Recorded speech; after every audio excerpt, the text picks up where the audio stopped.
Good morning. कैसे हो? जैसे जैसे रीट नजदीक आ रही है तुम कम होते जा रहे हो हैं। इसका मतलब सोमवार अगले सप्ताह से तो चलो सबकी रीट क्लियर है। चलो चलो हो जाएगी, नहीं है तो क्या हुआ, हो जाएगी। चलो शांत हो जाओ, शांत हो जाओ। तो हमारे वैसे भी अब शाहजहां और औरंगजेब ही बचा है और उसके बाद में इसका एक प्रशासन वगैरह के ऊपर एक ओवरव्यू बचा है, तो अपना भी रीड से पहले पहले तो कंप्लीट हो ही जाएगा, है ना। मौन रखवाऊंगे अब 2 मिनट के, तो फिर शांति ही हो जाओ। तो पिछली कड़ी के अंदर हमने जो है शाहजहां के बारे में पढ़ना शुरू कर लिया था और शाहजहां के बारे में पढ़ते हुए मैंने बताया था कि इसने दिल्ली के अंदर लाल किले का निर्माण करवाया था और दिल्ली के लाल किले के अंदर इसने दीवाने आम बनवाया, दीवाने खास बनवाया। दीवाने खास के वर्तमान हालात भी अपन ने देखे थे और मैंने बताया था कि किस तरीके से इसने एक बड़ी खूबसूरत सा महल बनवाया था दीवाने खास के नाम से, जहां पर ये खास लोगों से मिलता था, मंत्रिमंडल की बैठक होती थी और वो सारी बातें उसके अंतर्गत आती है कि ये किस प्रकार से आगे चलते हैं, है ना। अब इसने दीवाने खास के अंदर क्या किया था, खुद के बैठने के लिए एक सिंहासन तैयार करवाया था जिसको कहा जाता है तख्ते ताउस, मयूर सिंहासन। क्योंकि देखो जब इंसान के पास में जब पैसा आता है ना तो वो कई कई बार ना उसकी फिजूल खर्ची करने की भी कार्य करता है और इसने भी फिजूल खर्ची ही की और इसने भी फिजूल खर्ची की। खुद के बैठने के लिए जो तख्त बनवाया, सिंहासन बनवाया, वो 31 मण सोना चांदी का, 31 मण यानी लगभग 1400 से 1500 किलो सोना चांदी। अभी यहाँ पर तोड़े के अंदर ही लोगों की जानें निकल जाती है, एक तोला सोना लेने के अंदर भी लोगों की जानें निकल जाती है। एक तोला कितने का होता है? ग्राम्स। अरे कोई मच्छी बाजार थोड़ी है रे यार। अरे रुको एक मिनट, अब कोई बोलेगा नहीं। कल भी है ना एक बार शिकायत आई थी यहाँ पर, मैंने बताया भी था आप लोगों को, है ना। अरे नहीं माता पोड़ी नहीं, क्यों, अभी तो बेचारे स्टूडेंट है नहीं भाई, दिक्कत होती है। तुम ऑनलाइन देखोगे ना तो तुम्हें भी दिक्कत होगी। तो इस वजह से 11 ग्राम 640, 11.640 ग्राम का एक तोला होता है। ये कई जने 10 ग्राम बताते हैं, कोई 12 ग्राम बताते हैं। 12 ग्राम का भी नहीं होता है, 10 ग्राम का भी नहीं होता है। एक तोला होता है 11.640 ग्राम का होता है ना।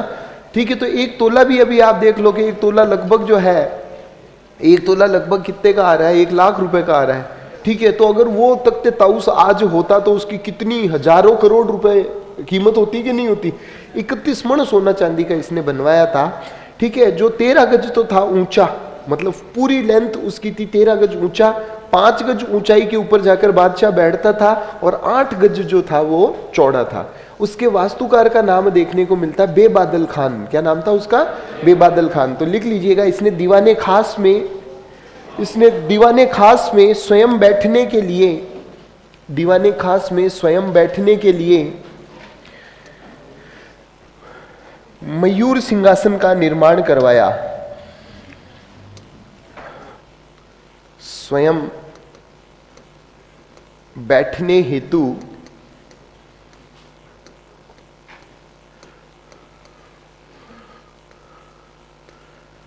मयूर सिंहासन, मयूर सिंहासन जिसको कहा गया है तख्ते ताउस। ताउस का मतलब होता है मोर, पीकॉक। इसी वजह से इसको इंग्लिश के अंदर पीकॉक थ्रोन भी कहा जाता है। ठीक है, मयूर सिंहासन का निर्माण करवाया।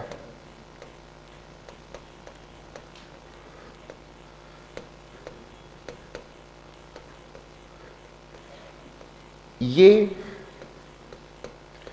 31 मण सोना चांदी से बना था। 31 मन सोना चांदी से बना था। ठीक है ना। 13 गज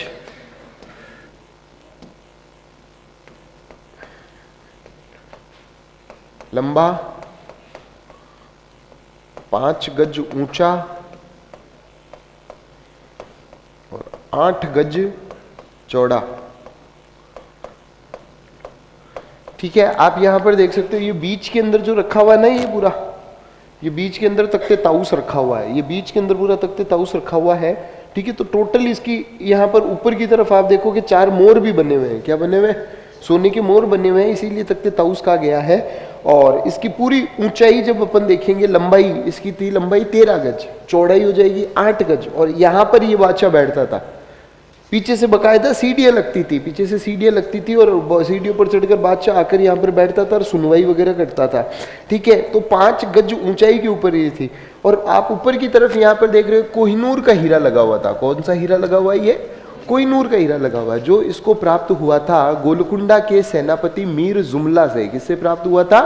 ठीक है, ओके, तो मीर जुमला से जो है वो इसको प्राप्त हुआ था। ठीक है, तो लिख लीजिएगा, इस पर कोहिनूर का हीरा भी लगा हुआ था। इस पर कोहिनूर का हीरा लगा हुआ था। इस पर कोहिनूर का हीरा लगा था, जो इसे कोहिनूर का हीरा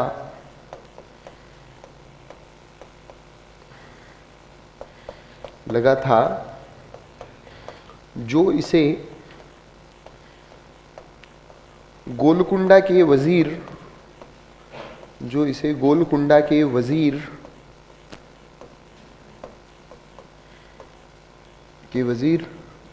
मीर जुमला से प्राप्त हुआ था।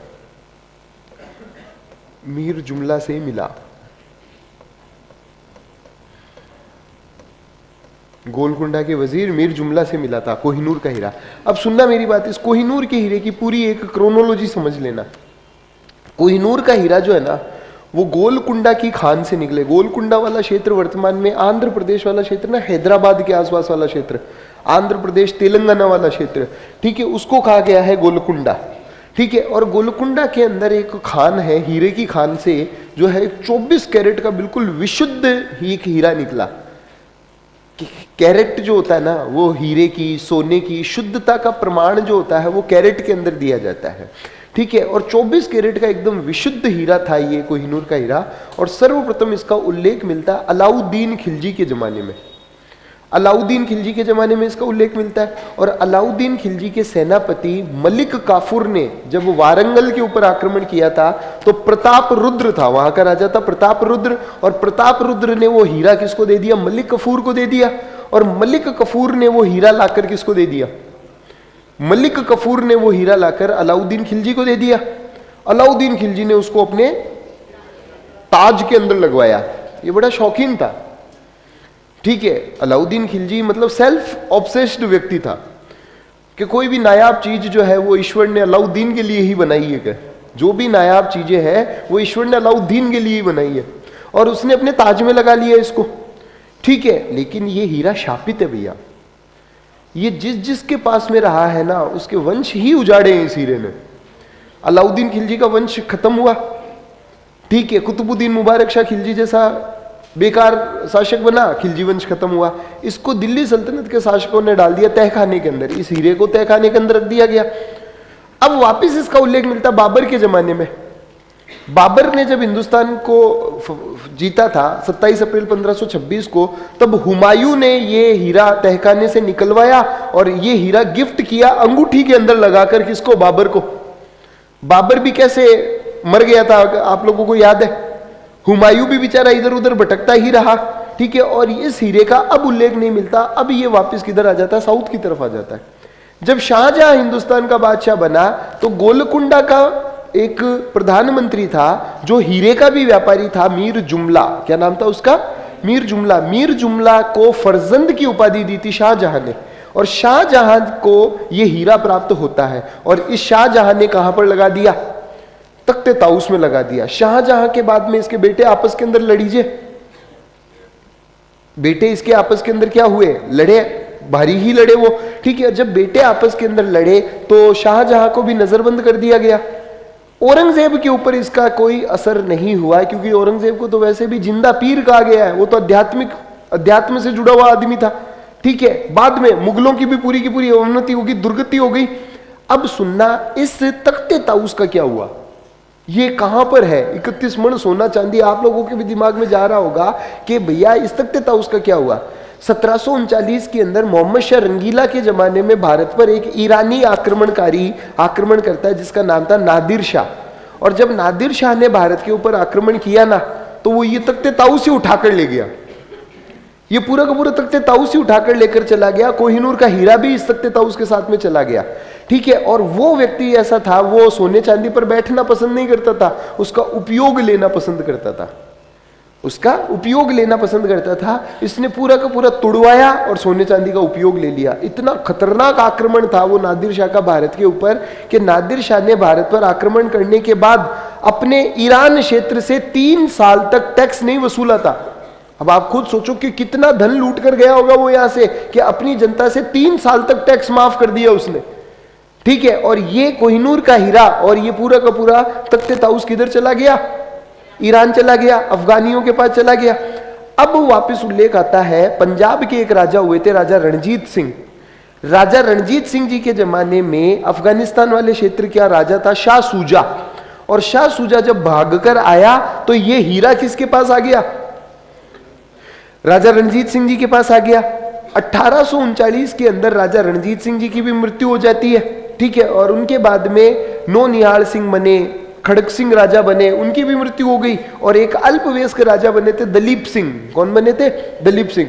दलीप सिंह जी के समय रानी जिंदाल जो थी, उनकी संरक्षिका थी, उन्होंने अंत के अंदर संधि कर ली थी, अमृतसर की संधि। और अमृतसर की संधि के तहत पंजाब क्षेत्र किसके पास आ गया? अंग्रेजों के पास आ गया। कोहिनूर का हीरा आ गया किसके पास? अंग्रेजों के पास। अंग्रेजों को भी पता था कि भैया ये हीरा शापित है, ये कोहिनूर का हीरा शापित है। तब इन्होंने कहा कि जिस आदमी के पास रहता उसकी दिक्कत होती है ना, अपन यूं करेंगे, महारानी के क्राउन में रखेंगे। तो जो ब्रिटेन की रानी होती ना, उसके क्राउन के अंदर ये हीरा लगा हुआ आज भी, ठीक है। फिर क्या किया कि इसका उपयोग नहीं करेंगे, सिर्फ दिखाने के लिए संग्रहालय के अंदर जो है एक कांच की पेटी के अंदर रख रखा है इसको, ताकि इसकी जो नेगेटिव एनर्जीज है ना वो बाहर नहीं आए, उस कांच की पेटी के अंदर ही पड़ी रहे। लेकिन फिर भी आपने देखा होगा कि जिस इंग्लैंड के ट्यूडर राजवंश का इतना साम्राज्य विस्तार हो गया था कि उसके साम्राज्य में कभी भी सूर्यास्त नहीं होता था। कितना बड़ा साम्राज्य था अंग्रेजों का, अमेरिका भी जीत लिया था, इंडिया भी जीत लिया था, ठीक है। कितना बड़ा साम्राज्य था वो, कितना सा रह गया? छोटा सा रह गया कि नहीं रह गया? यानी ये हीरा तो शापित है भैया। और कुछ भारतीय कहते हैं कि साहब कोहिनूर का हीरा वापस लाओ।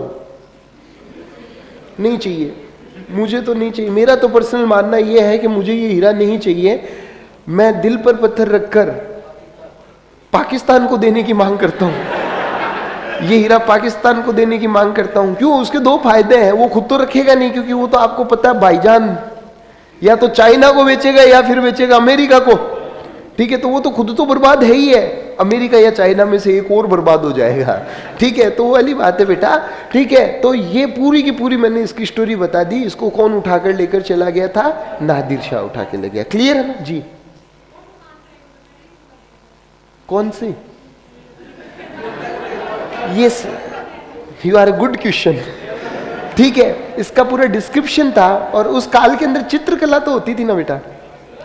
हाँ हाँ,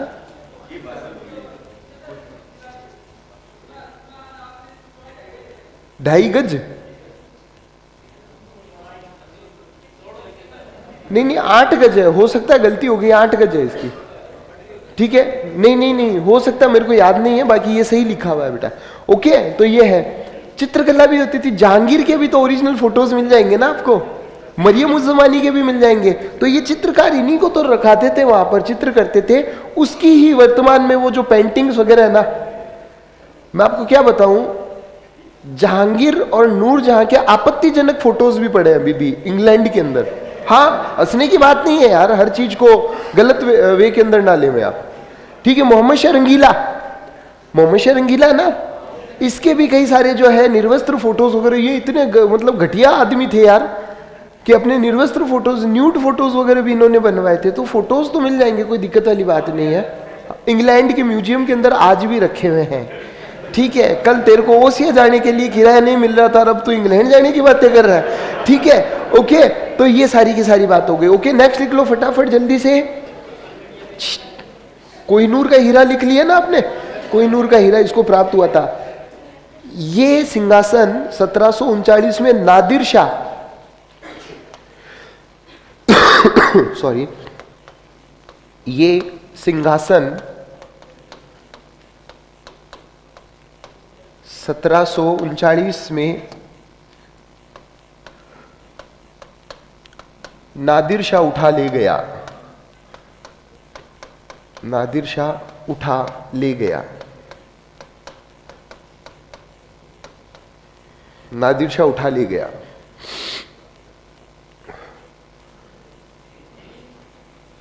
ओके, फिर लिखना शाहजहां ने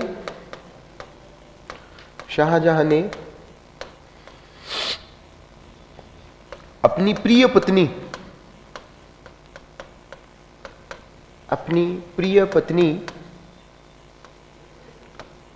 का नाम क्या था बेटा?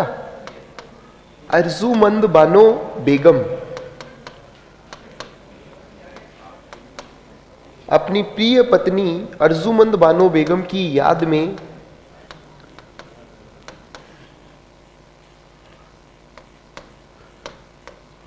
ताजमहल का निर्माण करवाया।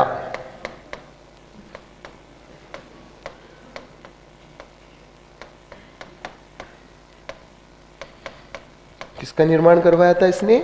ताजमहल का निर्माण करवाया। ठीक है, आपने देखा होगा बड़ा खूबसूरत सी एक इमारत है आगरा के अंदर।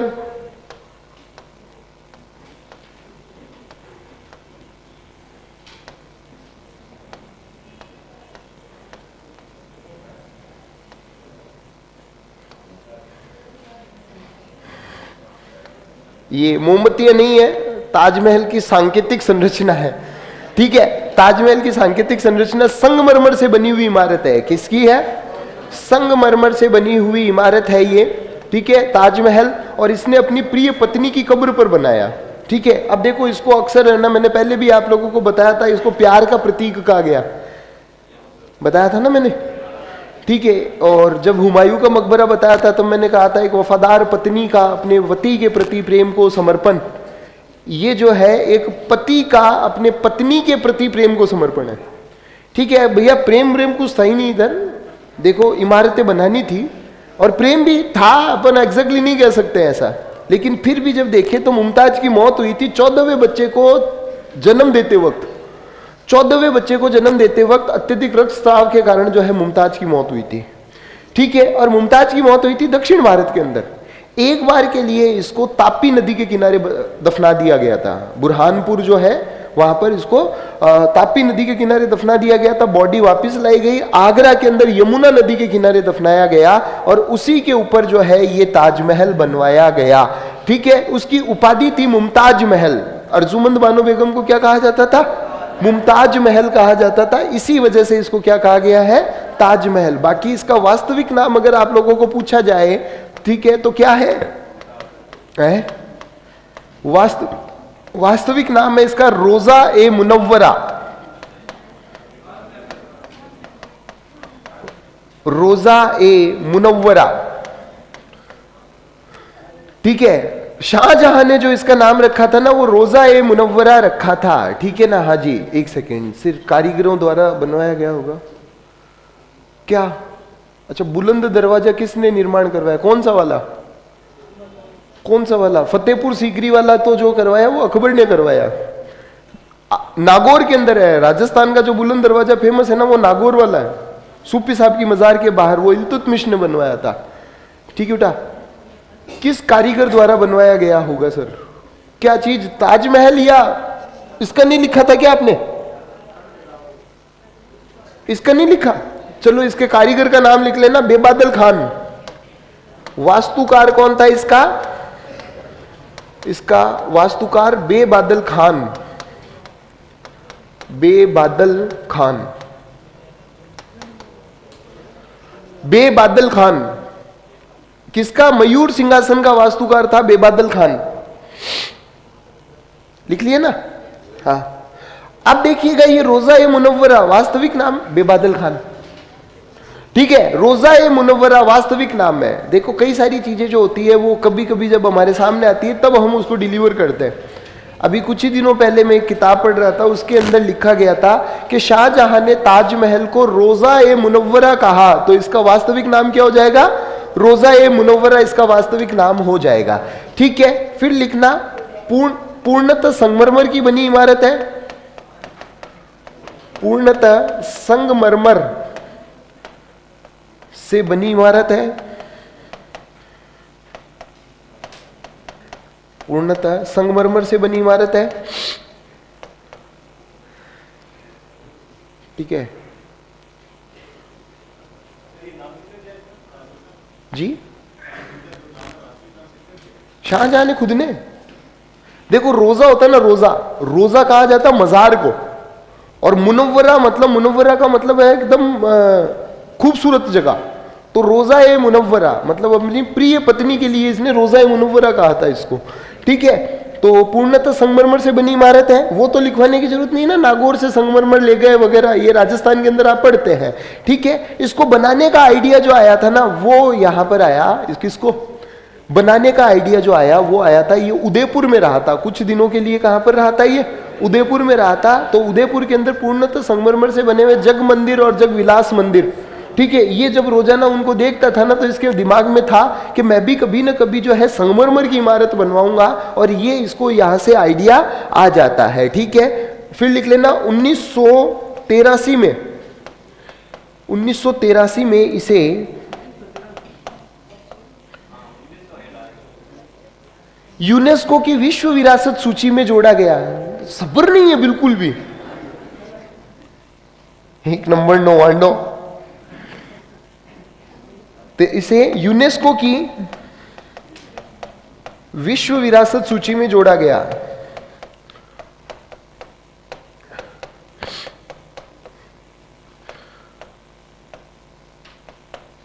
में जोड़ा। वास्तुकार लिख लेना इसका उस्ताद अहमद लाहौरी, ईसा खान।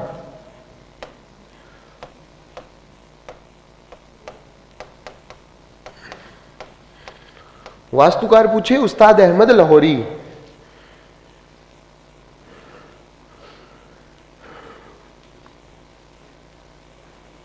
उस्ताद अहमद लाहौरी,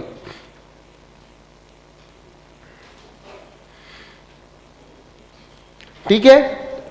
उस वक्त काफी इसमें खर्चा वर्चा किया गया था, और वो मैंने बताया ही था कि ताजमहल बनाने वाले कारीगरों के क्या किए गए थे? हाथ काटे गए थे। उपमा थी, वो क्या थी? सिर्फ और सिर्फ उपमा थी। ठीक है, हाथ काटना मतलब उनको उनके जीवन काल की पूरी सैलरी दे देना, उनके जीवन काल की पूरी सैलरी दे दी थी। ठीक है, और बकायदा इसको उस्ताद अहमद लाहौरी को नादिरुल असर की उपाधि दी थी। कौन सी उपाधि दी थी इसको? नादिरुल असर, नादिरुल असरार की उपाधि जो है उस्ताद अहमद लाहौरी को दे दी गई थी। ओके, क्लियर है? क्लियर है ना? ठीक है, तो ये हो गया। फिर लिख लेना शाहजहां की बेटी, शाहजहां की बेटी जहानारा ने, शाहजहां की बेटी जहानारा ने, शाहजहां की बेटी जहानारा ने, जहानारा ने आगरा में जामा मस्जिद बनवाई। आगरा में जामा मस्जिद का निर्माण करवाया। आगरा में जामा मस्जिद का निर्माण करवाया।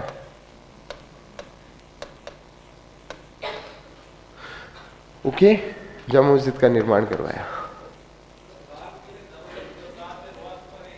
हाँ, मैंने कल भी बोली थी ये बात, मैंने कल भी बोली थी।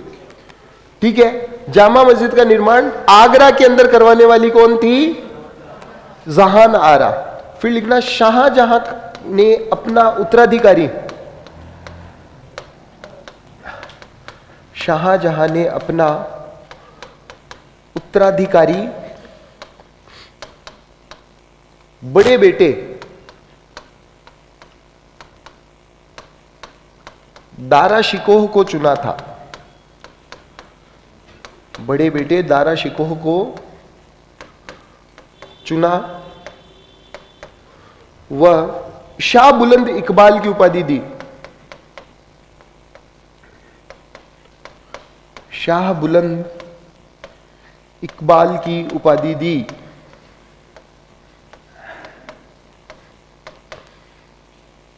कौन सी उपाधि दी बेटा? शाह बुलंद इकबाल की उपाधि दी थी जी। ठीक है, शाह बुलंद इकबाल की उपाधि दी। अब देखना, थोड़ी सी बात करेंगे अपन किसके ऊपर? दारा शिकोह पर, क्योंकि इससे भी जुड़े हुए सवाल आ जाते हैं। ठीक है, दारा शिकोह, छोटा सा यहीं पर हेडिंग डाल देना, दारा शिकोह। दारा शिकोह जो था, इसका सबसे बड़ा बेटा था। ठीक है, शाहजहां का सबसे बड़ा बेटा था, और शाहजहां ने इसको शाह बुलंद इकबाल की उपाधि के साथ में अपना उत्तराधिकारी चुना था। ठीक है, और ये धर्मनिरपेक्ष व्यक्ति था। ये कैसा व्यक्ति था बेटा? ये धर्मनिरपेक्ष व्यक्ति था। ये धर्मनिरपेक्ष व्यक्ति था। ठीक है, तथा कादरी सिलसिले, कादरी सूफी सिलसिले के संत मुल्ला शाह बदख्शी, मुल्ला शाह बदख्शी, मुल्ला शाह बदख्शी का शिष्य था। किसका शिष्य था? मुल्ला शाह बदख्शी का शिष्य था ये। ठीक है, जो कौन सा सिलसिला? कादरी सूफी सिलसिला। ठीक है, इसी वजह से जो है ये कैसा हो जाएगा? धर्मनिरपेक्ष प्रकार का व्यक्ति हो जाएगा। समझ गए लल्ला? कादरी सूफी संत मुल्ला शाह बदख्शी का शिष्य था। ठीक है, इसने 52 उपनिषदों का, कितने? 52 उपनिषदों का फारसी में अनुवाद किया। इसने 52 उपनिषदों का फारसी में अनुवाद किया। ठीक है, फारसी के अंदर 52 उपनिषद इसने पढ़े और फारसी के अंदर अनुवाद किया। वह सिर्रे अकबर नाम रखा। सिर्रे अकबर। सिर्रे अकबर का मतलब होता है एक महान रहस्य। सिर्रे अकबर का मतलब होता है एक महान रहस्य नाम दिया। ओके, इस पुस्तक का नाम क्या हो जाएगा? एक महान रहस्य। यानी अगर आप लोगों को पूछा जाए कि 52 उपनिषदों का फारसी अनुवाद किसने किया? किसने किया? दारा शिकोह ने किया। सेकंड, अगर पूछा जाए कि उसका नाम क्या रखा गया, तो इसका नाम रखा गया था, एक महान रहस्य रखा गया था, सिर्रे अकबर रखा गया। ठीक है, इसने एक पुस्तक,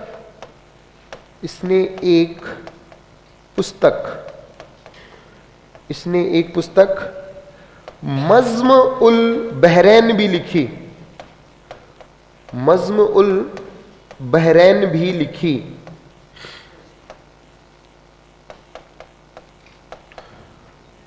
मज़्म उल बहरैन भी लिखी। ठीक है, और मज़्म उल बहरैन का शाब्दिक मतलब होता है दो समुद्रों का मिलन। बहर का मतलब होता है समुद्र, और दो समुद्रों का मिलन जो बताया इसने मज़्म उल बहरैन, वो बताया था हिंदू धर्म और इस्लाम धर्म को, कि दोनों के अंदर कई सारी सिमिलैरिटी है। ठीक है, हिंदू धर्म और इस्लाम धर्म के अंदर कई सारी सिमिलैरिटी को लेते हुए ही इसने क्या किया था? मज़्म उल बहरैन एक किताब लिखी।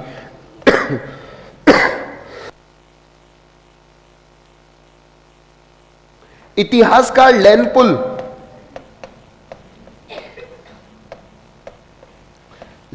ने इसे लघु अकबर कहा है।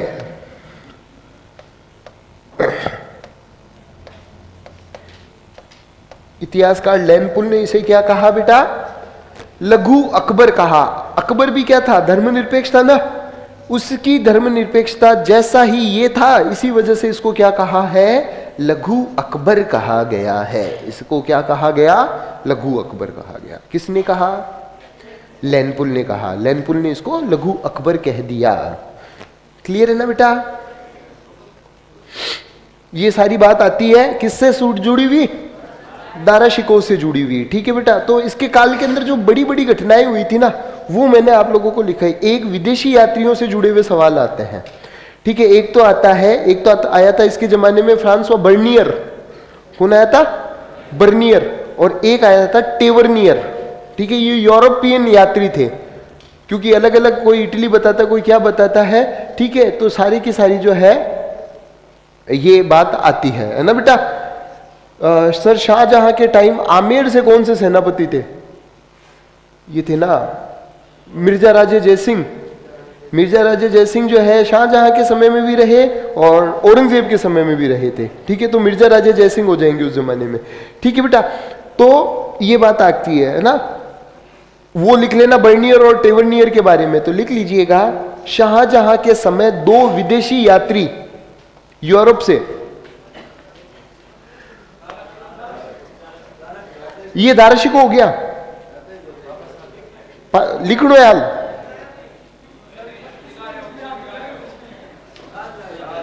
देखो शाहजहां के अंदर छोटा सा मैंने दारा शिकोह लिखवाया था, अब वापिस अपन शाहजहां में ही चल रहे, ठीक है। मतलब बच्चे हो क्या, छोटे बच्चे हो क्या?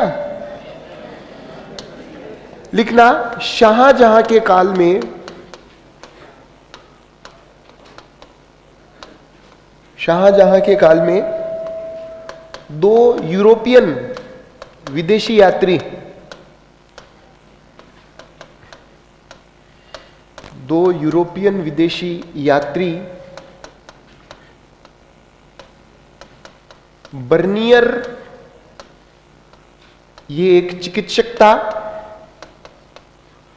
बर्नियर चिकित्सक, व टेवर्नियर, बर्नियर व टेवर्नियर ये एक हीरे का व्यापारी था। ये 6 बार आया था भारत।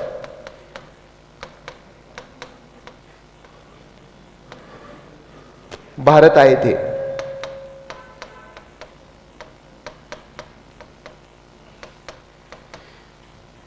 ठीक है।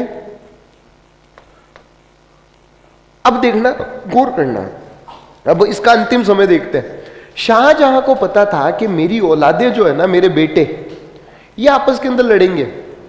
उसको बच्चों के तो हरकतें देख के ही पता चल जाता ना, भाई बहनों के अंदर उनके कैसा, उनके आपस के अंदर संपत्ति है कि नहीं है, वो तो पहले से ही पता चल जाता है। और इसने, शाहजहां ने क्या किया था, एक छोटा सा इवेंट किया था एक बार। इसने क्या किया कि जैसे दीवाने आम के अंदर सबको बुला लिया, सारा मंत्री परिषद वगैरह दीवाने आम में आ गया, और अपने 4 बेटों को बुलाया। 4 बेटे थे इसके। कितने बेटे थे? 4। सबसे बड़ा बेटा तो कौन है? दारा शिकोह। उसके बाद में बेटा था शाह सूजा। शाह सूजा के बाद में था औरंगजेब और मुराद। 4 बेटे हैं इसके, ठीक है, औरंगजेब और मुराद। अब इन 4 को बुलाया और कहा कि देखो अभी अपन दीवाने आम में खड़े, दीवाने खास खाली है, वहां पर पूरा मंत्री परिषद लगता था, वजीर की कुर्सियां वगैरह भी लगी रहती थी, कि मैं देखना चाहता हूं कि तुम बचपन के अंदर अभी से तुम क्या बनना चाहते हो। पिता पूछता ना अपने बेटे को कि क्या बनना चाहता है। कोई पायलट बताता है, कोई डॉक्टर बताता है, ठीक है। वो तो बाद में जब जिंदगी उसको झकझोर के रखती है ना, तो वो सोचता है कि यार 4th ग्रेड की तैयारी कर लूँ, है ना। ये कोई 4th ग्रेड वाली नौकरी भी कोई बुरी नहीं है, मौजूदा समय के अंदर नौकरी होनी चाहिए, बस वही सब कुछ है ना। तो वाली बात है। तो इसने कहा कि मैं देखना चाहता हूं तुम बचपन के अभी बड़े होकर क्या करना चाहते हो। तो दीवाने खास खाली पड़ा है, तुम जो भी बनना चाहते हो उस कुर्सी के ऊपर जाकर बैठ जाओ। पहले वजीर और जो पदाधिकारियों की कुर्सी पर भी हर कोई नहीं बैठ सकता था, जिसके पास पद होता था ना वही बैठ सकता था, ठीक है। तो कहा कि ठीक है साहब, पर हम बैठ तो जाएंगे, आप नाराज तो नहीं होंगे ना, डांटोगे तो नहीं? कि नहीं, मैं आदेश दे रहा हूं ना, तुम जाओ। कि देखो शहनशाह बाबा, ये अपने पिता को कहते थे शहनशाह बाबा, कि देखो शहनशाह बाबा वादे के ऊपर कायम रहना। कि हाँ। ये भागे भागे गए, दारा शिकोह जाकर वजीर की गद्दी पर बैठ गया, जो बादशाह के बाद 2nd पोस्ट होती है ना, उसके ऊपर बैठ गया। शाह सूजा और मुराद भी जो है 2री और 3री गद्दी पर जाकर बैठ गए। अब ये सोच रहे हैं कि अब तो औरंगजेब अपने आप 4थी गद्दी पर ही जाकर बैठेगा। औरंगजेब यूं खड़ा खड़ा देख रहा है, ये देखा जूतियां खोली और जाकर तख्ते ताउस पर बैठ गया। तख्ते ताउस पर यानी हिंदुस्तान के बादशाह की गद्दी पर जाकर बैठ गया। का उसको देखते दारा शिको एकदम आग बबूला हुआ कि देखो शहंशाह बाबा इस गुस्ताख को, ये आपकी गद्दी पर बैठ गया। औरंगजेब ने कहा रुको जरा, सब्र करो, आपने ही कहा था कि जो बनना चाहते हो उस गद्दी पर बैठना और मुझे हिंदुस्तान का बादशाह बनना है, और आपने ही कहा था कि हम मैं डांटेंगे नहीं, और अगर आप डांटोगे तो आप हमारे साथ में भेदभाव करोगे, ठीक है। और इस घटना से इसको शहंशाह को पता चल गया कि मेरे बेटे जो है इस गद्दी के लिए क्या करेंगे, लड़ेंगे। तो इससे अच्छा है कि इनको पहले ही दूर दूर कर दो, पहले ही दूर दूर कर दो। और इस दारा शिकोह को इसने क्या किया, अपने पास में ही रखा, इसे पंजाब, दिल्ली और आगरा का प्रशासक बनाया। पंजाब, दिल्ली और आगरा का इसको प्रशासक बनाया। मतलब इसको तो रखा था सेंट्रल के अंदर ही रखा, शाही सेना इसके अंतर्गत ही आती थी, ठीक है। इसको आगरा का प्रशासक बना दिया। शाह सूजा को भेज दिया कहां पर, बंगाल। शाह सूजा को बंगाल का सूबेदार बना दिया। ये बन जाएगा बंगाल का सूबेदार बन जाएगा, ठीक है। उसके बाद में इस औरंगजेब को भेज दिया दक्कन, ठीक है। दक्कन कहा जाता है दक्षिण, ठीक है, और इसको बना दिया दक्षिण का सूबेदार। औरंगजेब को बना दिया गया दक्षिण का सूबेदार बना दिया, ठीक है। और मुराद को बना दिया गुजरात का। इसको कहां का बनाया, गुजरात का सूबेदार बनाया। यानी इसने अपने बेटों को क्या कर दिया था, अलग अलग जगहों का सूबेदार बना दिया। तो लिख लीजिएगा, शाहजहां ने अपने पुत्रों को अलग अलग क्षेत्रों का सूबेदार बनाया। शाहजहां ने अपने पुत्रों को अलग अलग क्षेत्रों का सूबेदार बनाया।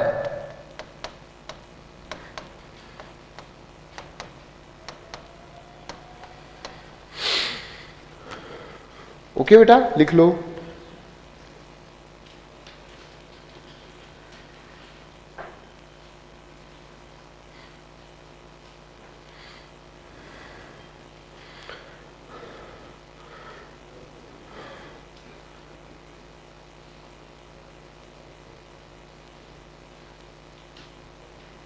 आवाज ना करें।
अब देखिएगा 1658 के अंदर ये पड़ता है बीमार।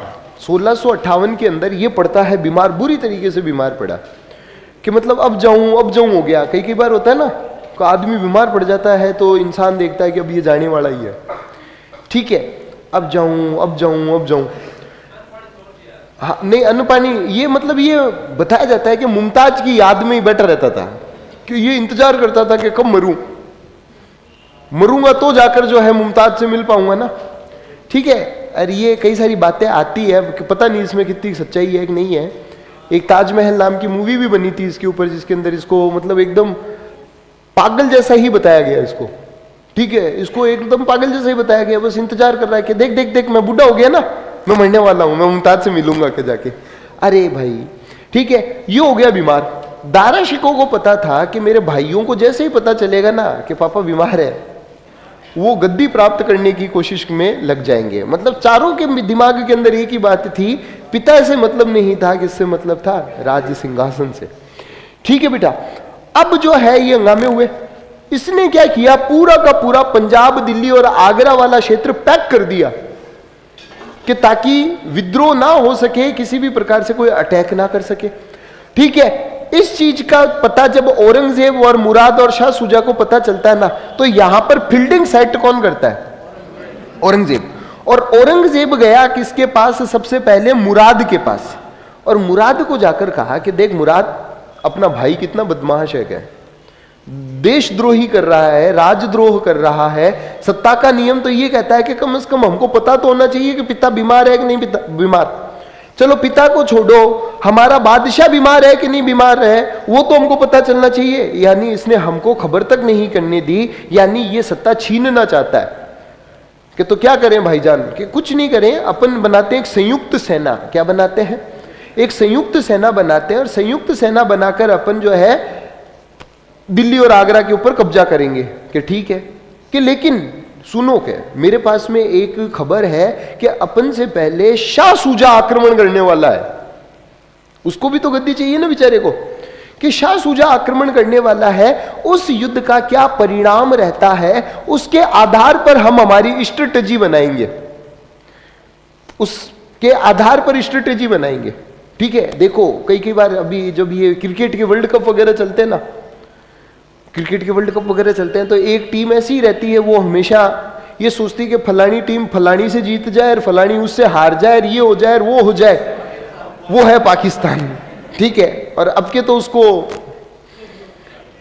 कल ही है ना, कल है ना, कल उसको बाहर कर देंगे, है ना, उम्मीद है। बाकी इतना ज्यादा ओवर कॉन्फिडेंट भी नहीं होना चाहिए, है ना, क्योंकि पिछली बार जो है इसमें पाकिस्तान ने हमको ही हराकर चैंपियन ट्रॉफी जीती थी।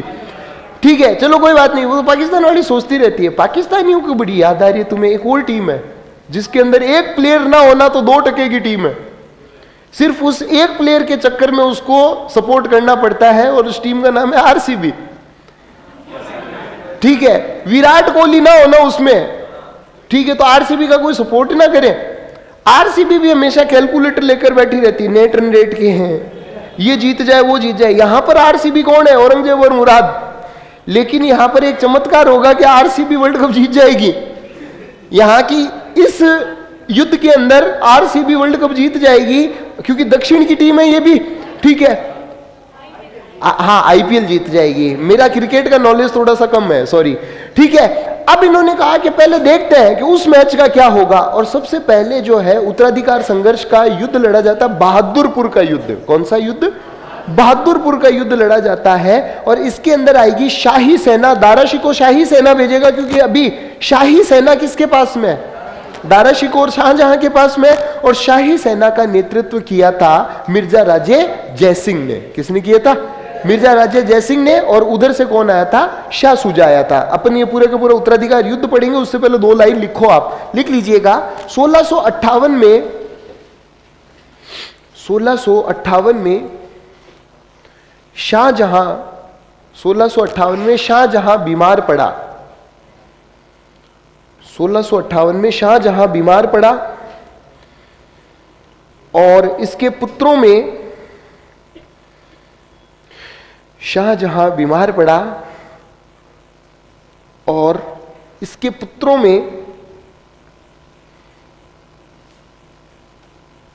पुत्रों में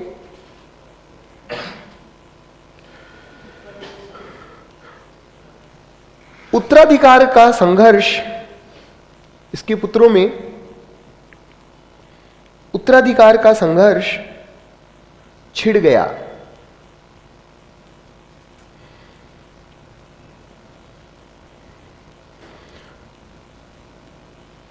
उत्तराधिकार का संघर्ष छिड़ गया। इसे मुगलों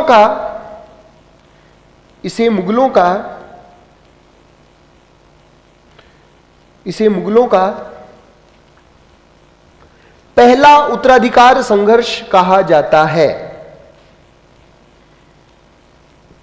इसे मुगलों का पहला उत्तराधिकार संघर्ष कहा जाता है।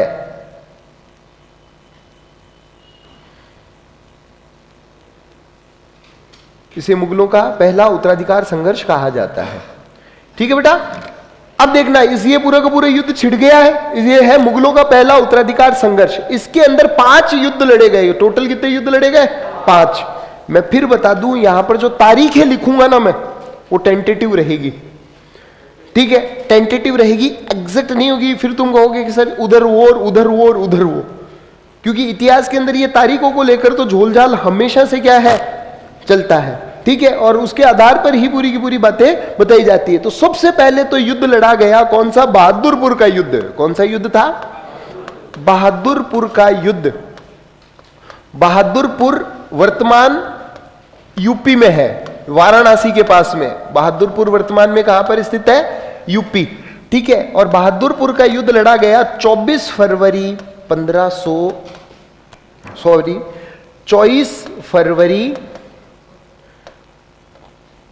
1658 को।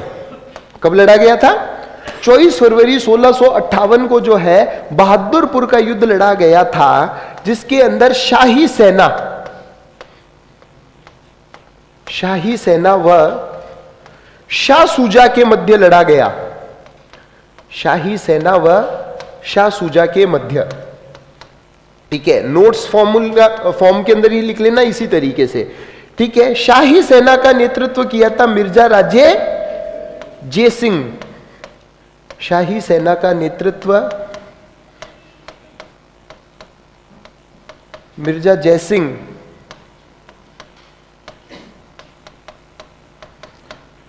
ने किया। किसने किया बेटा? मिर्जा जयसिंह ने किया। शाही सेना का नेतृत्व किया था मिर्जा राजे जयसिंह ने। ठीक है, शाही सेना जीती। शाही सेना जीती व शाह सूजा भाग गया। शाह सूजा भाग गया। जय हो। ठीक है, ये तो जीत जाता है और शाह सूजा जो है वो क्या हो गया?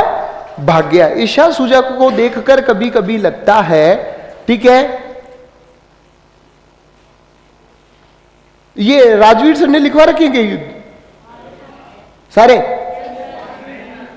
चलो मैं मेरे हिसाब से लिखवा दूंगा, है ना। तो थोड़ी थोड़ी बात जो मेरे इंडियन हिस्ट्री के हिसाब से उन्होंने क्यों लिखवाए? अच्छा, जयसिंह जी के कारण। हाँ, जयसिंह जी के कारण, जसवंत सिंह जी के कारण लिखवाए होंगे। ठीक है, चलो कोई बात नहीं, उस हिसाब से अपन जो है इस देखते हुए आगे बढ़ जाएंगे। ठीक है, शाह सूजा भाग गया। शाह सूजा के बारे में जब अपन देखें तो यूं ही लगता है कि इसका जन्म तो सिर्फ मार खाने के लिए हुआ है बेचारे का। अंग्रेजों को भी इसने एक जो है अधिकार दिया था, बंगाल के अंदर व्यापार करने का अधिकार देने वाला भी कौन था? शाह सूजा। 1652 के अंदर इसने अधिकार दिया था, जिसके चलते ही अंग्रेजों ने हुगली के अंदर अपना एक कारखाना स्थापित किया था। ठीक है, तो शाह सूजा का नाम जो है वो सिर्फ मार खाने के लिए आता है इंडियन इतिहास के अंदर।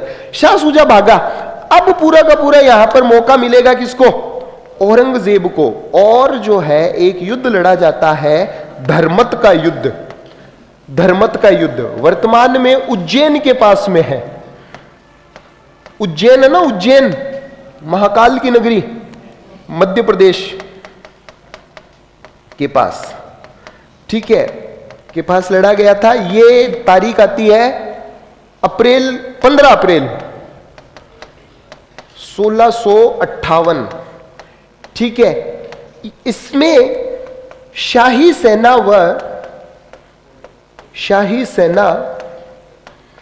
व औरंगजेब व मुराद की संयुक्त सेना, औरंगजेब व मुराद की संयुक्त सेना के मध्य लड़ा गया।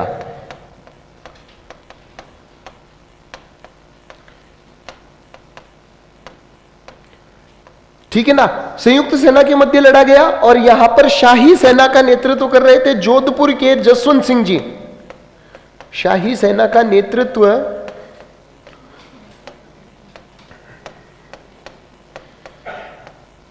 मारवाड़ के जसवंत सिंह जी कर रहे थे।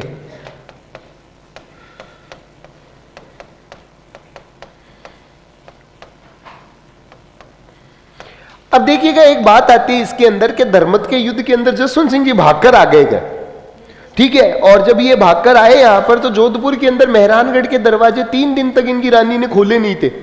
बात तो सच है, ठीक है, लेकिन वहां से भागकर आने के पीछे रीजन क्या था वो भी तो समझने की कोशिश हमें करनी चाहिए ना।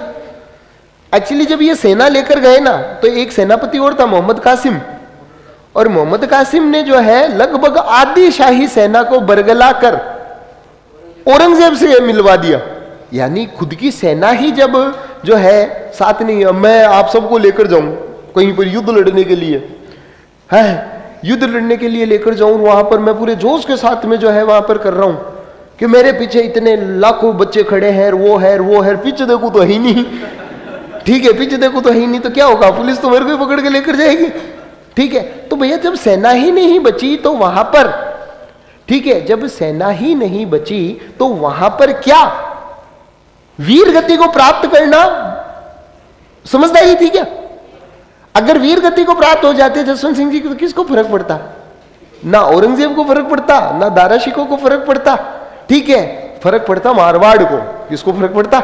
मारवाड़ को, जिसका कोई लेना देना था ही नहीं युद्ध के अंदर, ठीक है। इस वजह से ये वहां से आ गए, और युद्ध के अंदर कौन जीत जाता है? संयुक्त सेना। कौन सी सेना जीत गई? संयुक्त सेना युद्ध के अंदर जीती, ठीक है, और ये आगे बढ़ेंगे। अब जब ये यहां पर आए तो रानी को पूरी बात पता थोड़ी थी, उस वक्त संचार के साधन इतने थोड़ी थे। आजकल तो तुरंत स्टेटस लग जाते हैं, व्हाट्सएप हो जाता है, इंस्टाग्राम रीलें बन जाती है, ठीक है, ठीक है, कि 10-12 मार के मैं डॉन ना बना, जितने भी मारे वो तो सारे डॉन थे, है ना। 2-3 मतलब यूं एटीट्यूड वाली रीलें बन जाती है। औरंगजेब स्टेटस लगा रहा है कि डिफीटेड जसवंत सिंह, वो तो मतलब पहले पता नहीं चलता था। इसलिए रानी को जब मेन बात पता नहीं थी ना, तब रानी ने मेहरानगढ़ के गेट बंद कर दिए।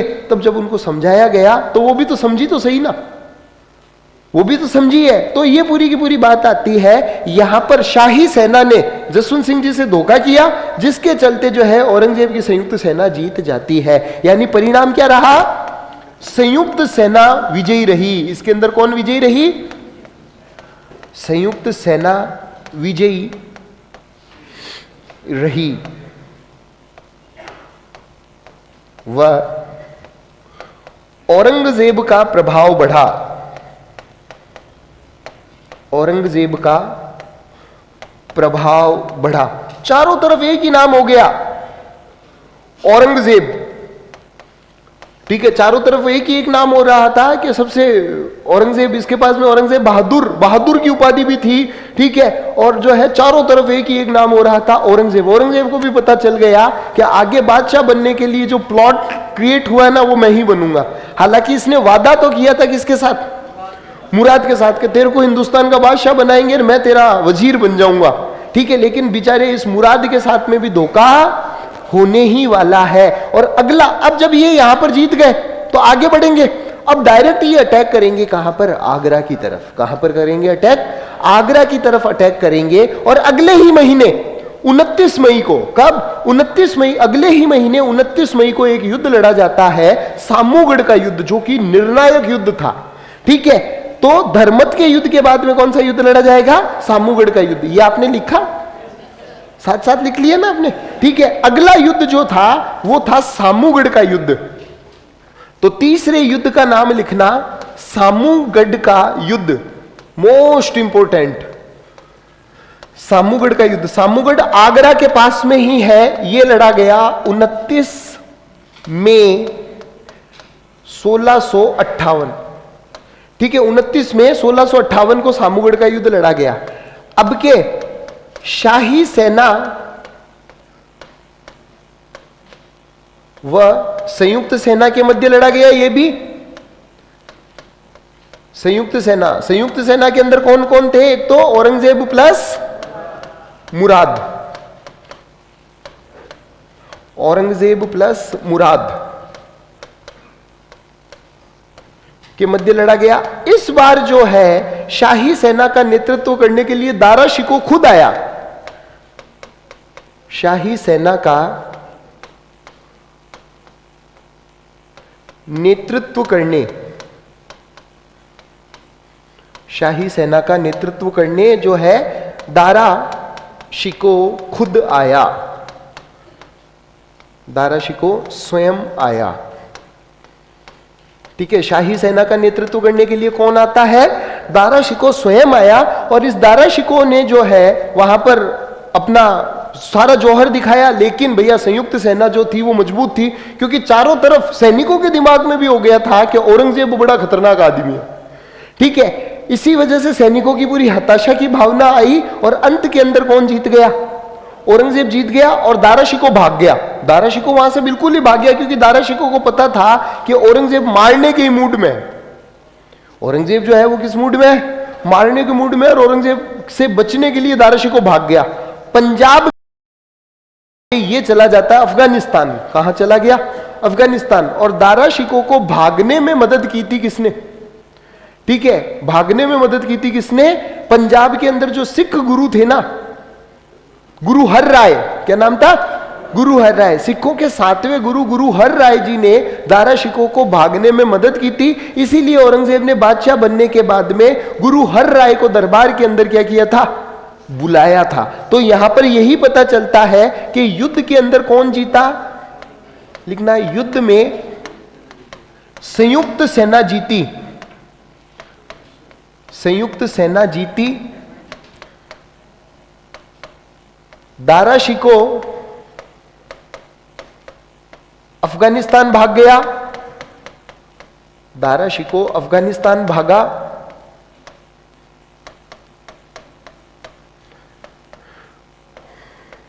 औरंगजेब ने आगरा दिल्ली पर कब्जा कर लिया। औरंगजेब ने आगरा व दिल्ली पर कब्जा किया।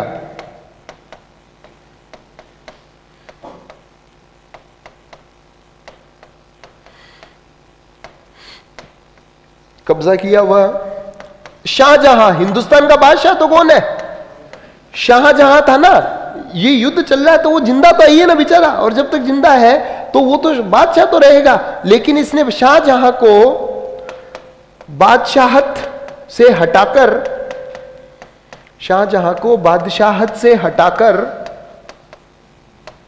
मुसअम्मन बुर्ज, कल मैंने बताया था ना आप लोगों को मुसअम्मन बुर्ज, अरे याद आ रहा है? जो सोने की जंजीर लगाई गई थी मुसअम्मन बुर्ज तक। ठीक है, मुसअम्मन बुर्ज में नजरबंद कर लिया। मुसअम्मन बुर्ज में नजरबंद किया। ठीक है ना, मुसम्मन बुर्ज के अंदर नजरबंद कर लिया था। ठीक है बेटा, तो ये सारी बात आती है। बादशाहत से हटाया और मुसम्मन बुर्ज के अंदर नजरबंद कर लिया। ठीक है, मुराद को भी बेचारे को गिरफ्तार कर लिया। एक हल्की सी कोई बहस हो गई, इसको भी क्या कर लिया? गिरफ्तार कर लिया। यानी एक भाई तो हटा रास्ते से। ठीक है, एक भाई हटा रास्ते। एक्चुअली हुआ क्या कि जब इसने दिल्ली और आगरा जीत लिया, दिल्ली और आगरा जीतकर इसने दिल्ली आगरा का प्रशासक बना दिया था अपने बेटे बहादुर शाह को। किसको? बहादुर शाह मुअज्जम, जिसका नाम क्या था?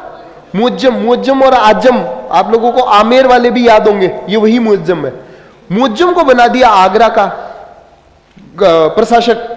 तब ये पूछता है, ये कौन? मुराद, के भाईजान एक मिनट बात करनी है। कि क्या? कि अपनी बात क्या हुई थी? कि क्या हुई थी? कि मैं बनूंगा ना बादशाह तो, और आप तो सारे अपने अपने हिसाब से काम कर रहे हो, मेरे को तो कोई पूछ ही नहीं रहा। आपका बेटा ये मुअज्जम कल ही मेरे को गालियां दे रहा था यार, अच्छा थोड़ी लगता है यार।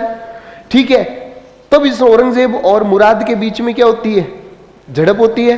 ठीक है, और इसको अत्यधिक शराब का आदि बताकर इसको डाल दिया जाता है जेल के अंदर। ठीक है, और वहीं पर कुछ दिनों बाद जो है मुराद की भी क्या हो जाती है? मौत हो जाती है। और सामूगढ़ के युद्ध के बाद में औरंगजेब ने अपना पहला राज्याभिषेक करवाया था और हिंदुस्तान का बादशाह कौन बन गया? औरंगजेब बन गया था। तो लिख लीजिएगा, इस युद्ध के बाद में औरंगजेब ने अपना इस युद्ध के बाद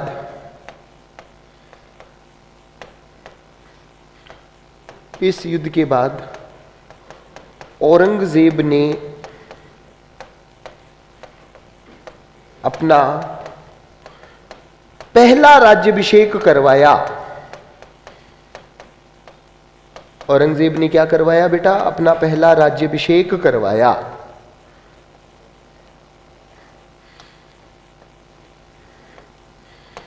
इसने करवाया, अपना पहला राज्याभिषेक करवाया, ठीक है। और हिंदुस्तान का बादशाह कौन घोषित हो गया बेटा? औरंगजेब घोषित हो गया। हिंदुस्तान का बादशाह घोषित हो गया औरंगजेब। तो आप लोगों को पूछा जा सकता है कि इसने अपना पहला राज्याभिषेक कब करवाया था? सामूगढ़ के युद्ध के बाद में। हालांकि अब भी दो भाई तो बचे हुए ना, ठीक है। अब शाह शुजा को जब पता चला कि यार वहां पर तो पूरा का पूरा हंगामा हो गया है, औरंगजेब बन चुका है, तो वापस ये भी तो क्या करेगा? कोशिश करेगा। जनवरी के अंदर इसने क्या किया? वापस अटैक किया आगरा और दिल्ली की तरफ, शाह शुजा ने। इस वक्त शाही सेना किसके पास में आ चुकी है? औरंगजेब। क्योंकि बादशाह की सेना कौन सी सेना कहलाएगी? शाही सेना। और शाही सेना का नेतृत्व करने के लिए गए थे राम सिंह जी। कौन गए थे? राम सिंह जी, ठीक है। ये अपने मिर्जा राजे जयसिंह के बेटे राम सिंह जी गए थे। और उस युद्ध के अंदर जो है शाह शुजा क्या हो जाता है? पराजित हो जाता है, ठीक है। और शाह शुजा भाग जाता बंगाल वापस। लेकिन मैंने जैसा कि बताया, इस बेचारे की किस्मत में सिर्फ मार खाना ही लिखा हुआ था। बंगाल के अंदर जब ये लौट रहा था तो बंगाल के अंदर एक जगह अराकान, और अराकान के जंगलों में कुछ डाकुओं ने शाह शुजा के ऊपर आक्रमण किया और वहीं पर सुझा दिया। शाह शुजा को वहीं पर सुझा दिया और शाह शुजा भी पूर्ण रूप से क्या हो जाता है? खत्म हो जाता है। लेकिन एक युद्ध बढ़ाकर चला जाता है यहां पर, जिसका नाम क्या था? खजुआ का युद्ध। कौन सा युद्ध? खजुआ का युद्ध। तो अगला चौथा हेडिंग डाल देना, खजुआ का युद्ध। खजुआ यही यूपी बिहार वाले क्षेत्र में ही है। खजुआ, खजुआ भी कहा जाता है। और खजुआ का युद्ध हुआ 5 जनवरी 1659, ठीक है। देखो 3 युद्ध तो हुए हैं 58 के अंदर, और 2 युद्ध किसके अंदर होंगे? 59 के अंदर होंगे, 59 के अंदर, ठीक है। औरंगजेब की शाही सेना, औरंगजेब की शाही सेना,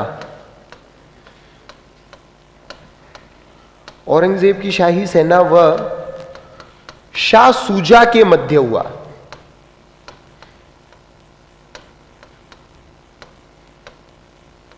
ठीक है। शाही सेना का सेनापति राम सिंह जी, शाही सेना का सेनापति राम सिंह जी। यानी अभी तक अपन जो भी युद्ध देख रहे हैं ना, उसमें राजस्थान वाले कैरेक्टर्स जो है वो तो क्या हो जाएंगे? इंपॉर्टेंट हो ही जाएंगे। शाही सेना का सेनापति राम सिंह जी,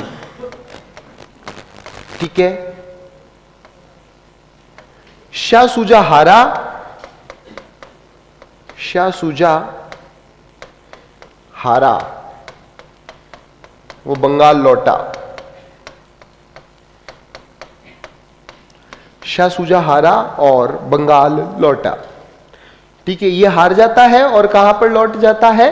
ठीक है, बंगाल। सर सामूगढ़ प्रेजेंट में वर्तमान में कहां पर है? आगरा के पास में ही है बेटा, यूपी के अंदर सामूगढ़, ठीक है।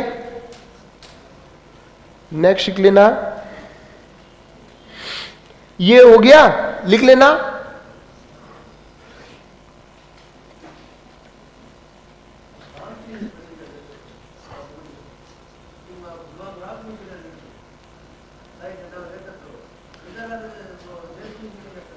मिर्जा राजा जयसिंह सेनापति लिखा है मैंने यहां पे, नेतृत्व की नहीं आती है। मिर्जा राजा जयसिंह का नाम आता बहादुरपुर के अंदर। तो राम सिंह जी बेटे किसके थे? एक मिनट, राम सिंह जी बेटे किसके थे? मिर्जा राजा जयसिंह जी के। इसीलिए इतिहासकार कई जगहों पर नेतृत्वकर्ता किसको बता देते हैं? जयसिंह को बताते हैं। सुन, विषय वस्तु को तो सुनो आप, इसलिए नेतृत्वकर्ता किसको बता देते हैं। लेकिन उस युद्ध के अंदर मेन सेनापतित्व जो किया था ना, इसी वजह से मैंने नेतृत्व शब्द नहीं लिखा यहां पे जानबूझ के। अरे हाँ, तो मिर्जा राजा जयसिंह गए नहीं थे। उधर मत देख, मेरी तरफ देख, मेरी आंखों में सच्चाई है, ठीक है, मेरी आंखों में सच्चाई है ना। तो मिर्जा राजा जयसिंह उनके पिता होने के कारण नेतृत्व प्रदान किसको किया? औरंगजेब ने मिर्जा राजा जयसिंह को किया, लेकिन सेनापति तो राम सिंह जी का नाम आता है, इसलिए मैंने सेनापति नाम लिखा है। ओके, आगे लिखो। शाह सुजा बंगाल के अराकान जंगलों में मारा गया।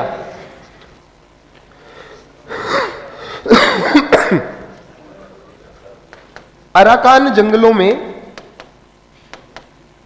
अराकान जंगलों में शाह सुजा मारा गया। क्या हुआ? नहीं, उनको पीछे वालों को सुनाई नहीं देता है, इस वजह से तेज करी हुई आवाज, गूंज रही आवाज। बेस कम कर। अच्छा, ठीक है, शाह सुजा मारा गया। नेक्स्ट और लास्ट लिख लेना, देवराई या दोराई का युद्ध। पीटीटी के अंदर अभी सवाल बना था ये, दोराई का युद्ध।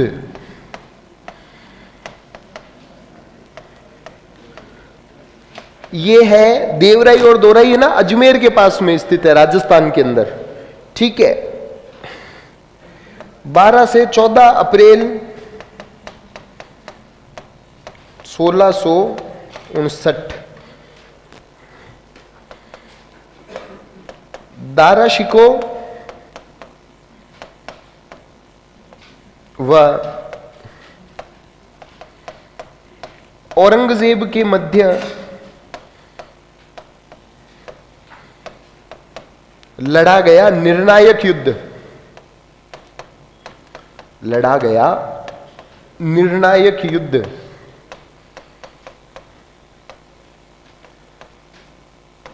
ठीक है बेटा, अब देखो औरंगजेब ने क्या किया, औरंगजेब ने बुलाया जसवंत सिंह जी को। किसको बुलाया बेटा? जसवंत सिंह जी को। और जसवंत सिंह जी को कहा कि मुझे पता है कि दारा शिको आपका अच्छा दोस्त है, और आप दारा शिको को ये कहकर बुलाइए, ठीक है, ओके, जो है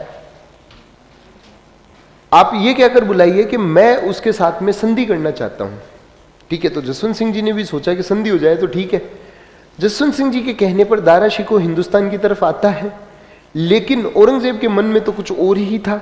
औरंगजेब ने यहां पर अपनी वादा खिलाफी की, और दोराई के पास में, अजमेर के पास में जो जगह है ना दोराई, वहां पर दारा शिको की सेना के ऊपर क्या कर दिया गया? हमला कर दिया गया। दारा शिको की सेना पर हमला हुआ। एक भीषण 12 से 14 अप्रैल को एक भीषण युद्ध लड़ा जाता है, ठीक है। और इसके अंदर दारा शिको को गिरफ्तार कर लिया गया। दारा शिको को क्या किया गया?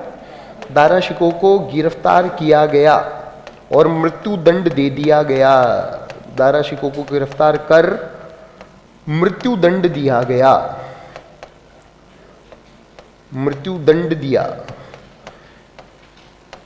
ठीक है, मृत्यु दंड दिया। और बताया जाता है कि कुछ दिनों के लिए जो अलवर के अंदर एक दुर्ग है ना, कांकनवाड़ी का दुर्ग, कांकनवाड़ी दुर्ग के अंदर भी इसको कैद रखा गया था, ठीक है। अंत के अंदर इसको मार दिया गया, इसको अंत के अंदर क्या कर दिया गया था? मार दिया गया था, ठीक है। इसको मार दिया गया और इसकी लाश को दिल्ली की गलियों में घसीटा गया, दिल्ली की गलियों में घसीटा गया इसकी लाश को, ताकि दिल्ली की जनता के अंदर ये एक भाव रहे कि देशद्रोह करने का कितना बुरा परिणाम होता है। और दिल्ली की जनता ने कहा भी था कि आज हमें दारा शिको के वर्तमान पर और दिल्ली के भविष्य पर रोना आ रहा है। जो बादशाह अपने भाइयों के साथ, जो बादशाह अपने पिता के साथ ऐसा सलूक कर सकता है, पता नहीं वो जनता के साथ में कैसा सलूक करेगा, ठीक है। और उन्हें भविष्य की चिंता सता रही थी, लेकिन भैया भले चिंता सताए, हिंदुस्तान का बादशाह तो कौन बन चुका है? औरंगजेब बन चुका है। और देवराई के युद्ध के बाद में जब इसने सबको शांत कर दिया, ठीक है, भाइयों को खत्म कर दिया, पिता नजरबंद है, तब इसने अपना दूसरा राज्याभिषेक करवाया था। तो पहला राज्याभिषेक तो होगा किसके बाद? सामूगढ़ के बाद। और दूसरा राज्याभिषेक होगा किसके बाद में? देवराई के युद्ध के बाद में। और अब जो है ये विधिवत रूप से इसका शासन तो हालांकि 1658 में ही शुरू हो गया था, लेकिन अब जो है ये प्रॉपर्ली अपना क्या करेगा? एक राज्याभिषेक करवाएगा। तो लिख लीजिएगा, इस युद्ध के बाद औरंगजेब ने, इस युद्ध के बाद औरंगजेब ने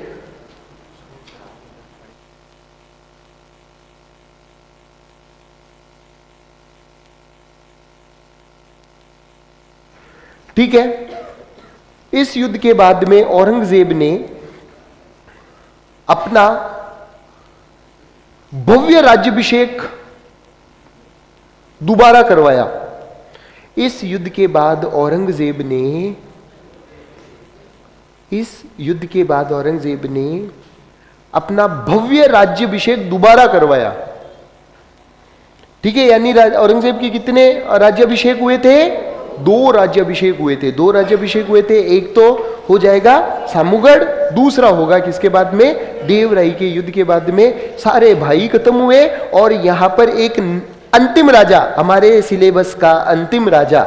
हालांकि देखो बाकी वाले जो 11 राजा हुए ना बाद वाले, उनका एक क्रम बता दूंगा मैं आप लोगों को।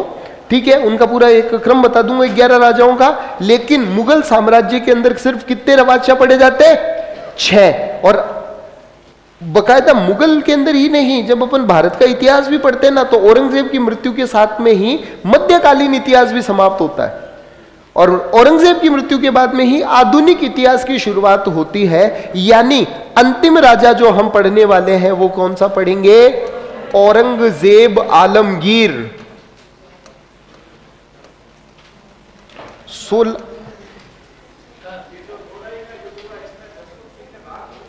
भाग नहीं लिया था, भाग नहीं लिया। मैंने तो सिर्फ बताया ना कि उनके कहने पर वो दाराशी को आया है, भाग थोड़ी लिया। ठीक है, 1658 से लेकर 1707 मुगल काल के अंदर 2 बादशाहों ने 49 साल तक शासन किया है। एक तो किया अकबर ने और एक किसने किया था? औरंगजेब ने। और उनमें भी कुछ दिनों के मार्जिन से सर्वाधिक समय तक शासन करने वाला मुगल बादशाह कौन था? अकबर।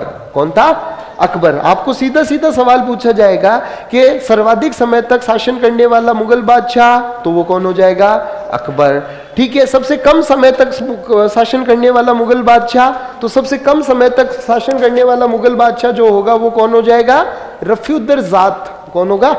रफी-उद-दर्जात। 3 महीने 7 दिन तक उसने शासन किया था 1719 के अंदर। कब किया? 1719 के अंदर। तो वो आगे देखेंगे अपन। ठीक है, इसका जन्म, हाँ हाँ, मुसम्मन बुर्ज में जहां आरा ने, बेटी जहां आरा ने बिल्कुल नियुक्त किया था। साहिबात उस जमानी का एक उपाधि भी दी थी शाहनारा को। बंदी बनाने में और नजरबंद करने में, कैद करने में फर्क होता ना। और जो तू सुनना चाहता है वो बात गलत है। ठीक है, बाप बेटी का ही रिश्ता था। नहीं, कान में क्यों बोल दूं? व्हाट्सएप के ऊपर कई सारा फितूर चल रहा है। मैं तो भी फ्रैंक कहता हूं भैया, सबसे ज्यादा जो छेड़छाड़ हुई है वो इतिहास विषय के साथ ही हुई है। ठीक है भाई साहब, मैंने अमरकोट का बताया ना, अभी एक नई थ्योरी चल रही है और वो दिमाग में फितूर ये हो सकता है एक रात के यहां पे भी आए हुए। व्हाट्सएप तो सभी यूज करते हैं। ठीक है कि साहब के अमरकोट के अंदर ये पैदा हुआ अकबर, जबकि हुमायूं तो 1540 के अंदर ही हिंदुस्तान छोड़ के भाग चुका था। ठीक है, तो 1542 के अंदर अकबर कैसे पैदा हुआ? ये कुल मिलाकर वो अकबर को नाजायज संतान बताने में लगे हुए रहते। ठीक है, अरे मेरे भाई, अगर तुम अकबर को नाजायज संतान बता रहे हो तो एक राजपूत राजा के चरित्र के ऊपर भी तो तुमने सवालिया निशान खड़ा किया। अमरकोट के राजा वीरा साला के ऊपर वो नहीं सोचेंगे कि शरण में आई हुई महिला के साथ में क्या गलत किया वीरा साला ने? ठीक है, लेकिन बस व्हाट्सएप के अंदर अकबर को कैसे जैसे करके क्या है नाजायज संतान घोषित कर दो। वही ये जो आप जानना चाह रहे हो, आपने भी पढ़ा है कि शाहजहां के अपनी बेटी जहानारा के साथ में संबंध थे। ये व्हाट्सएप के ऊपर चलता है, गलत चलता है? नहीं, जहानारा को तो बकायदा औरंगजेब ने साहिबात उस जमानी की उपाधि दी। साहिबात उस जमानी की उपाधि दी। ठीक है, और उसको काफी मतलब सम्मानित महिला के रूप में रखा गया और निगरानी करने के लिए इस जहानारा की ही नियुक्ति की थी औरंगजेब ने। अब आपने कहा तो फिर बंदी क्यों बनाया? तो एक बात सुनना, कैदी बनाने में और नजरबंद करने में फर्क होता है। अब आप कहोगे क्या, कैदी को तो कहां पर काल कोठरी के अंदर डाला जाएगा। नजरबंदी का मतलब क्या है कि जैसे ये पूरा अग्रवाल भवन है, ये पूरा भवन है, बड़ा सारा भवन है, वैसा ही एक दुर्ग है। इस दुर्ग के अंदर वो नजरों में बंद रहेगा, बाकी सुख सुविधाएं पूरी है, बाहर नहीं जाने दिया जाएगा उसको, ठीक है, और उसको हर पल उसको सैनिकों की निगरानी के अंदर रखा जाएगा। ये नजरबंद कहलाता है।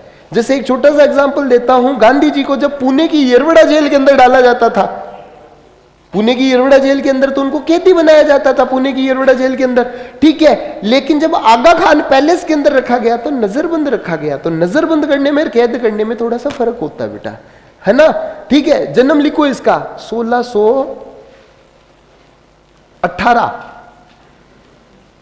नवंबर 1618।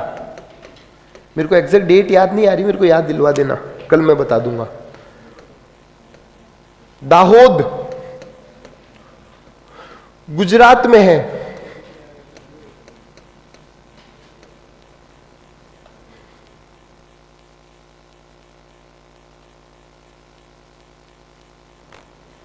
ठीक है, पिता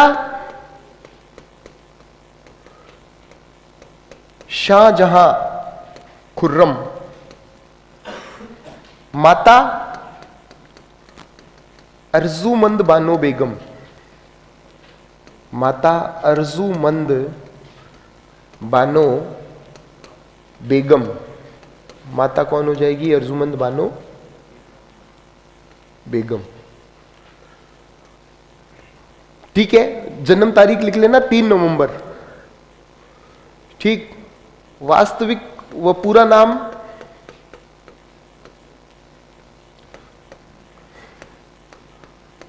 वास्तविक या पूरा नाम मुहियुद्दीन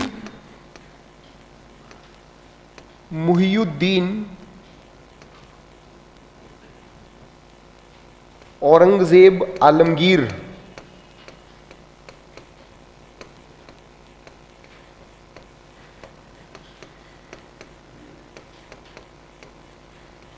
मुहियुद्दीन औरंगजेब आलमगीर लिखना। ये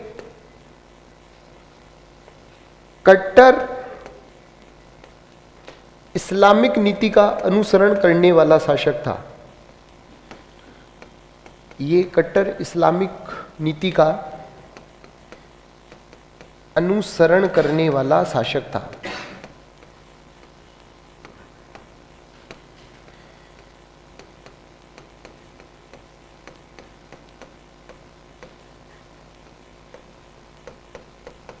ठीक है ना, कट्टर इस्लामिक नीति का अनुसरण करने वाला शासक था ये भारत को दारुल हर्ब का मतलब होता है धर्मनिरपेक्ष राष्ट्र। दारुल हर्ब का मतलब क्या होता है बेटा? धर्मनिरपेक्ष राष्ट्र के स्थान पर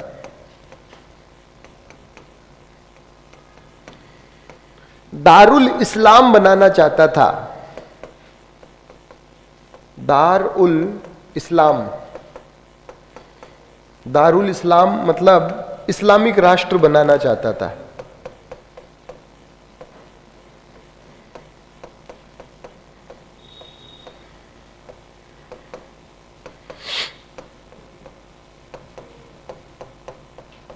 ठीक है ना, ये भारत को जो है इस्लामिक राष्ट्र बनाना चाहता था। ठीक है, तो ये दोनों शब्द जरूर याद रखना, दारुल हर्ब और दारुल इस्लाम।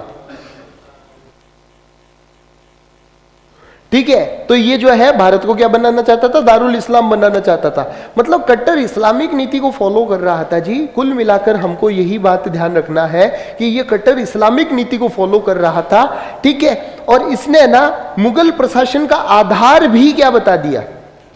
शरीयत। किसको बताया? शरीयत को बताया इसने।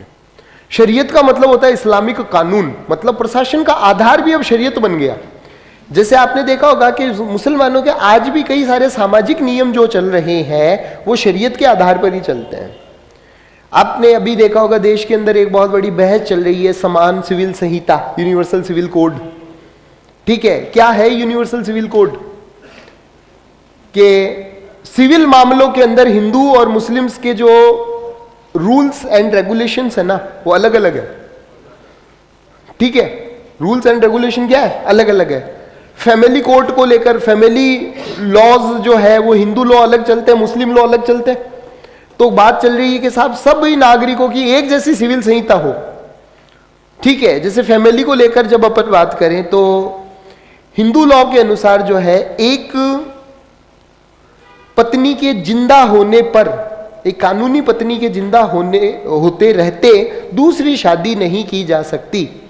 अगर दूसरी शादी की जाती है तो वो मान्य नहीं होगी, कानूनी रूप से मान्य नहीं होगी। सामाजिक रूप से तो करो, किसको कहां दिक्कत आ रही है ना, कानूनी रूप से मान्य। लेकिन कानून, एक कोई मुस्लिम अगर कानूनी रूप से करता है तो वो 4 शादियां कर सकता है, 4 एक साथ जो है उसकी बीवियां हो सकती है, 4 शादियां कर सकता है।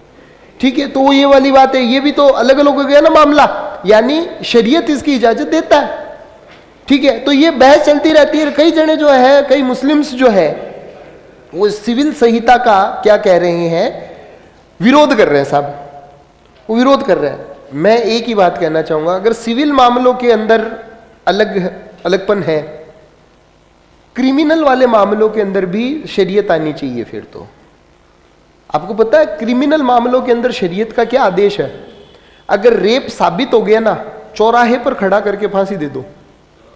चोरी साबित हो गई, हाथ काट देने का, जिस हाथ से चोरी की ना उस हाथ को काट देने का आदेश है।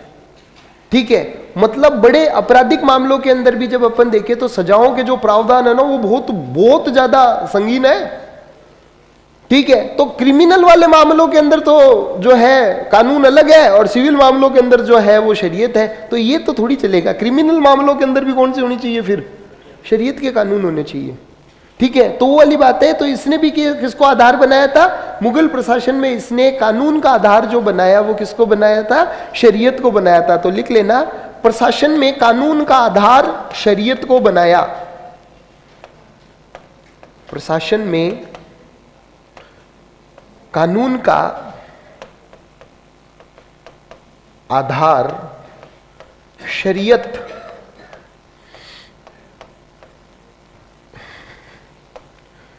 यानी इस्लामिक कानून।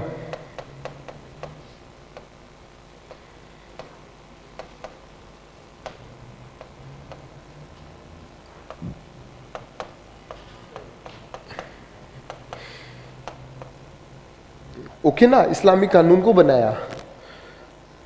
ठीक है, वक्त हो गया है, कल औरंगजेब को कर जाएंगे पूरा।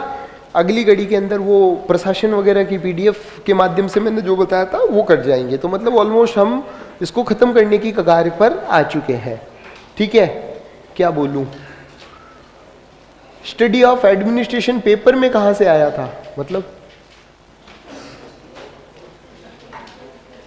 स्टडी ऑफ एडमिनिस्ट्रेशन पेपर में कहां से आया था? मैं सवाल समझ नहीं पाया बेटा, अगली घड़ी में बताएंगे। ठीक है, तो मिलते हैं अब आपसे अगली घड़ी के अंदर। Till then do whatever you want to do. Good bye, जय हिंद, जय भारत।